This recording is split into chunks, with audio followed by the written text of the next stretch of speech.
Andal railway junction নামের নেপথ্যে কোন ইতিহাস লুকিয়ে আছে আসুন জেনে নিই এই ভিডিওর মাধ্যমে। এলাকার নামই বা অন্ডাল হলো কী করে জেনে নিই এই ভিডিওতে। রেলপথ তৈরির আগে এই অঞ্চলটি ছিল মূলত ঘন জঙ্গল এবং ছোট ছোট গ্রাম বা ডিহিতে ঘেরা। লোকমুখে শোনা যায় এই অঞ্চলে একটি বড় জলাশয় বা বিল ছিল, যার চারপাশে প্রচুর উট বা নলখাগড়া জাতীয় ঘাস জন্মাতো। স্থানীয় মানুষ এই অঞ্চলটিকে বলতেন উড্ডাল বা আটডাল। 1855 সালের দিকে যখন এখানে ব্রিটিশ সাহেবরা রেল লাইনের কাজ শুরু করেন, তখন এই অদ্ভুত নাম উচ্চারণ করতে গিয়ে তাঁদের জিভ আড়ষ্ট হয়ে যেত। উটডাল বা আটডাল শব্দটিকে সাহেবরা তাদের নিজস্ব টোনে বলতে শুরু করেন অন ডাল অথবা অ্যান্ডাল। রেলের খাতায় সাহেবদের দেওয়া সেই নামই নথিভুক্ত হয়ে যায়, যা আজ আমাদের কাছে অন্ডাল নামে পরিচিত। অন্ডাল নামের উৎস নিয়ে আরও একটি ভাষাতাত্ত্বিক ব্যাখ্যাও রয়েছে।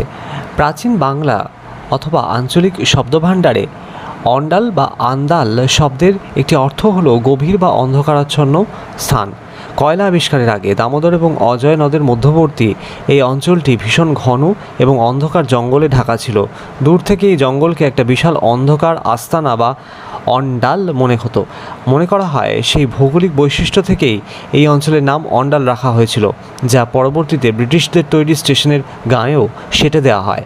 শুনতে অবাক লাগলেও অন্ডাল নামের সাথে জড়িয়ে রয়েছে দক্ষিণ ভারতের এক আধ্যাত্মিক সংযোগের গল্প। দক্ষিণ ভারতে আন্ডাল হলেন দ্বাদশ আলভার সাধকদের মধ্যে একমাত্র মহিলা কবি সাধিকা, যাকে দেবী ভূদেবীর অবতার মনে করা হতো। রেলওয়ে সূত্র ও কিছু ইতিহাস গবেষকদের মতে ব্রিটিশ আমলে দক্ষিণ ভারত থেকে অনেক পদস্থ রেল আধিকারিক এবং ইঞ্জিনিয়াররা এই আসানসোল রানীগঞ্জ বেল্টে রেল লাইনের কাজে তদারকি করতে এসেছিলেন। তাদের মধ্যে কোনো এক নিষ্ঠাবান বৈষ্ণব আধিকারিক হয়তো দেবী আন্ডালের স্মরণে এই নতুন জংশন এলাকার স্টেশন কোড এবং নাম অন্ডাল বা অন্ডাল রাখার প্রস্তাব দিয়েছিলেন।